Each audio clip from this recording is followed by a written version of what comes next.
रघुनंदन जय जय सिया राम। रघुनंदन जय जय सिया राम। जय जय श्री सीताराम। स्नेही भक्तजनों, रविंद्र जैन ग्रुप द्वारा प्रस्तुत की जा रही सुनो श्री राम कहानी के पिछले एपिसोड में आप सबने सुना कि कैसे सीता जी की खोज करते करते वानर दल दक्षिण सागर के उत्तर तट तक पहुंचता है।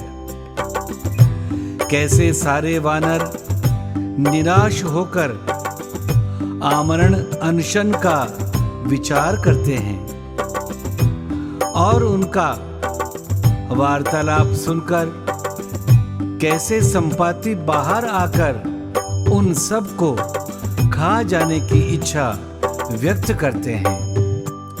साथ ही आप सबने यह भी सुना कि वानरों द्वारा सीता हरण का सारा वृतांत सुनने के बाद संपाति उन सभी को अभयदान देते हैं और सीता जी का पता बताने के साथ ही अपनी और जटायु की युवावस्था की घटना भी बताते हैं।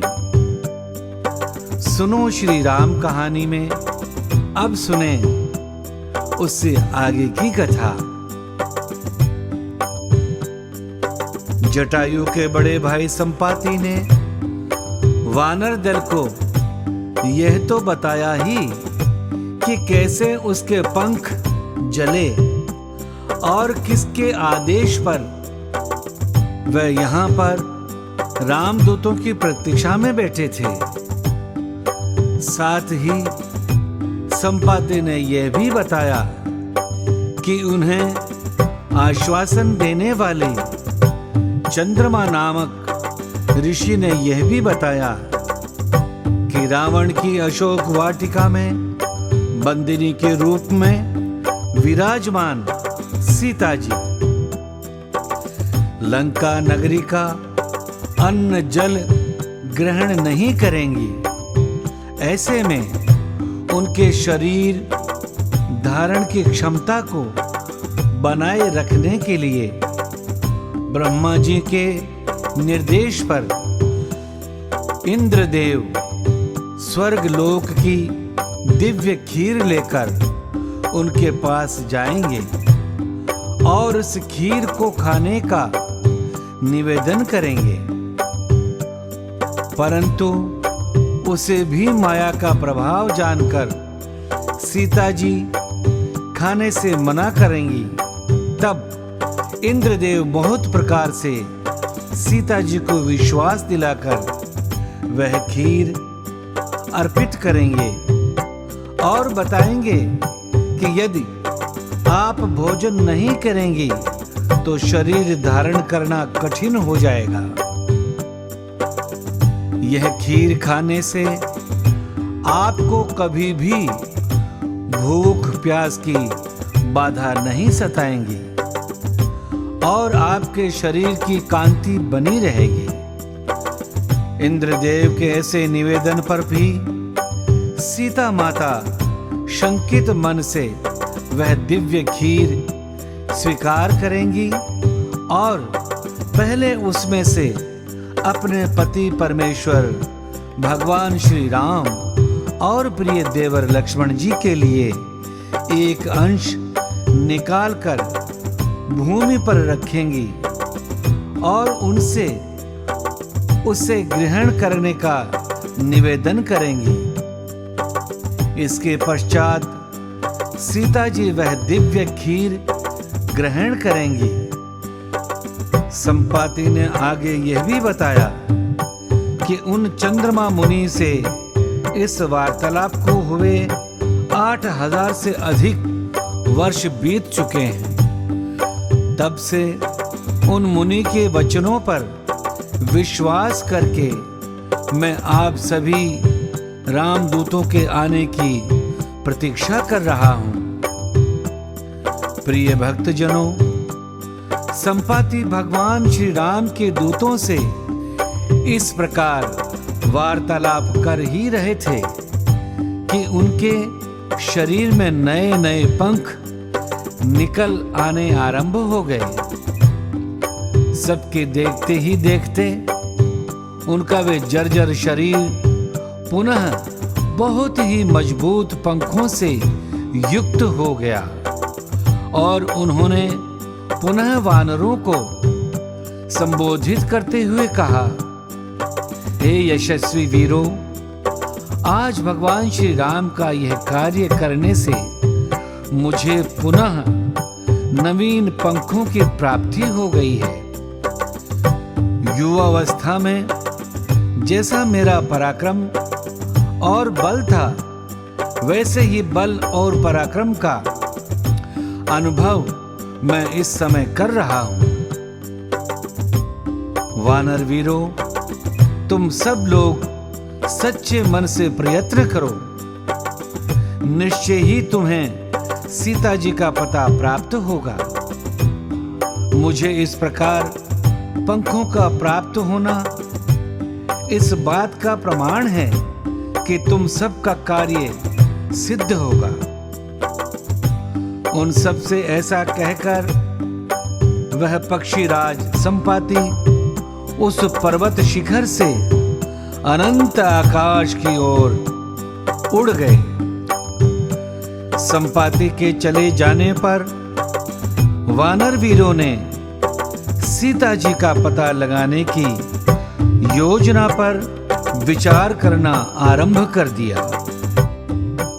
परंतु जब उन्होंने उस अनंत विशाल सागर को देखा, जिसमें कहीं कहीं पर्वत के समान ऊंची ऊंची लहरें उठ रही थी, कहीं कहीं असीमित मैदान की भांति वह शांत पड़ा हुआ था, कहीं छोटी छोटी लहरों के साथ खेलता हुआ सा प्रतीत हो रहा था।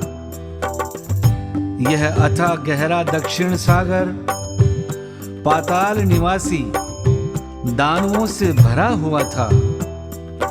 उस महासागर को देखकर वे सारे वानर वीर चिंता में पड़ गए।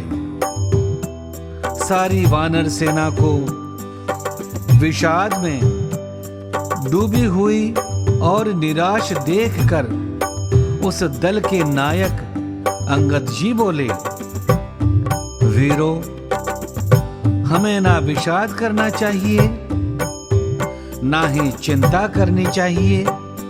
जैसे क्रोध में भरा हुआ सांप अपने पास आए हुए बालक को काट खाता है, उसी प्रकार चिंता अथवा विषाद भी पुरुष और पुरुषार्थ दोनों का नाश कर डालता है।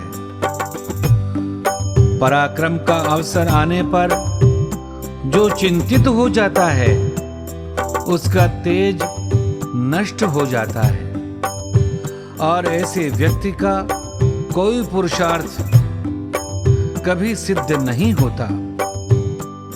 हमें धैर्य और बुद्धितापूर्वक यह समुद्र लांघने और सीता जी का पता लगाने के लिए उपायों पर विचार करना चाहिए। आप सबको यह 100 योजन समुद्र लांघने में अपनी अपनी क्षमता का परिचय देना चाहिए। अंगद जी के द्वारा इस प्रकार प्रोत्साहित करने और पूछने पर उस दल में सम्मिलित सभी वानर वीरों ने अपनी अपनी क्षमता बताना आरंभ किया। किसी वीर ने 10 योजन की छलांग लगाने की क्षमता बताई,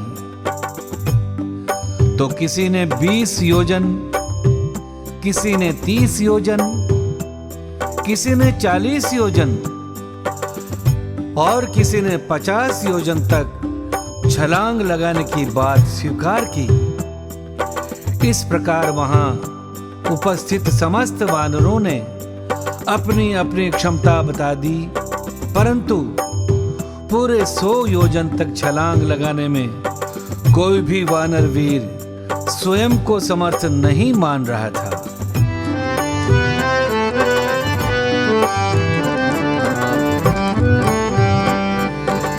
निज निज बल सबका हूँ भाखा, पार जाई कर संशय राखा।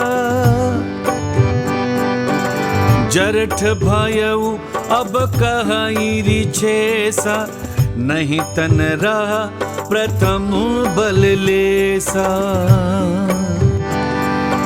बलि बांधत प्रभु बाढ़ेऊ, सो तनु बरनी न जाई।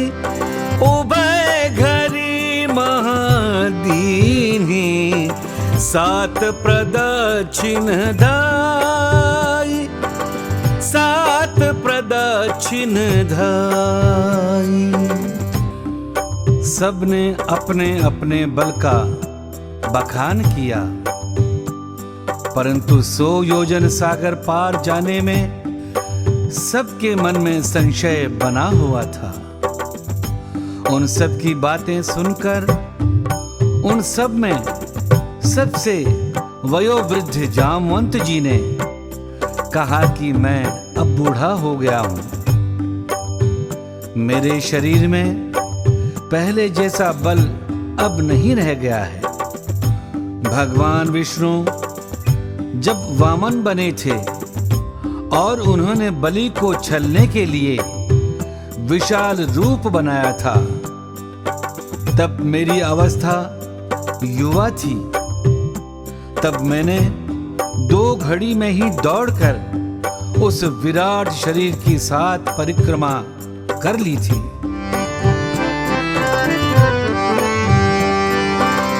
कहई रीछ पति सुन हनुमान, का चुप साधी रहे हु बलवाना।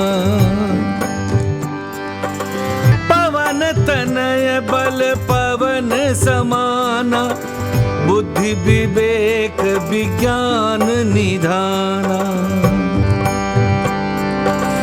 कवन सो काज कठिन जग माही, जो नहीं होई तात तुम पाही। राम काज लगे तब अवतारा, सुनत ही भयउ पर्वताकारा। कनक बरन तन तेज बिराजा, मानहु अपर गिरन कर राजा। सिंहनाद कर बारहि बारा, लीलहि नाघउ जल निधि खारा। सहित सहाय रावण ही मारी, आनऊ इहाँ त्रिकूट उपारी। जामवंत मैं पूछहूँ तो ही, उचित सिखावनु दीजहु मोही। जाम्बवान जी ने श्री हनुमान जी से कहा, हे हनुमान, हे बलवान, सुनो, तुम इस प्रकार चुपचाप क्यों बैठे हो? तुम तो पवन देव के पुत्र हो और बल पराक्रम में पवन देव के ही समान हो। तुम बुद्धि विवेक और विज्ञान के भंडार हो। संसार में ऐसा कौन सा कठिन काम है जो तुमसे नहीं हो सकता? अर्थात तुम्हारे लिए संसार का कोई भी काम कठिन नहीं है। श्री राम जी के कार्य के लिए ही तो तुम्हारा अवतार हुआ है। यह सुनते ही श्री हनुमान जी पर्वत के समान विशाल आकार के हो गए।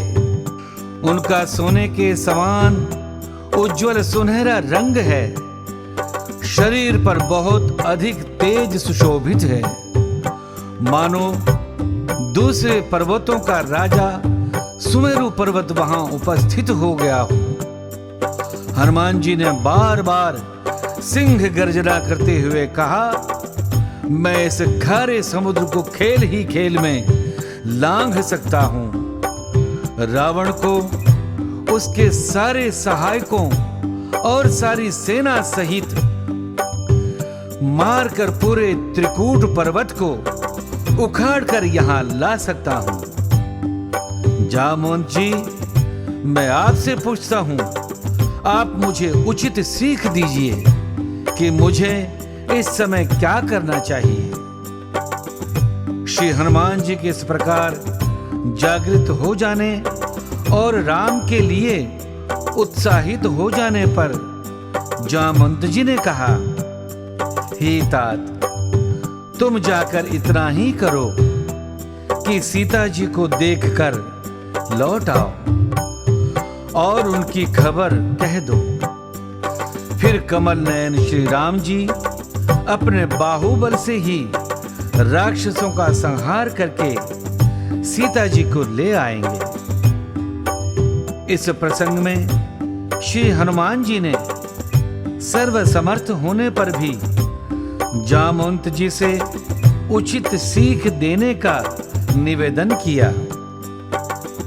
प्रिय श्री राम कथा प्रेमियों, भगवान श्री राम के चरित्र संग्रह श्री रामचरितमानस के इस प्रसंग से हमें यह सीख मिलती है कि हम चाहे जितने बलवान हो जाएं, चाहे जितने बुद्धिमान भी हो जाएं, परंतु अपने बड़ों का मार्गदर्शन हमें सदैव लेते रहना चाहिए।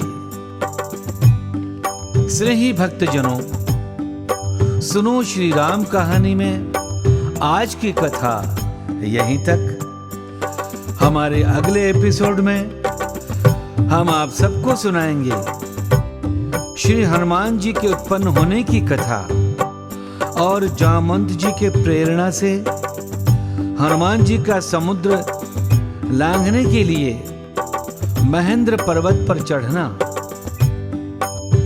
प्रिय भक्तजनों, इन सब अद्भुत ज्ञानवर्धक कथाओं को सुनते रहने के लिए हमारे चैनल को सब्सक्राइब कर लें और हमारे साथ बने रहें। एक बार पुनः बहुत बहुत आप सबका धन्यवाद। जय जय श्री राम।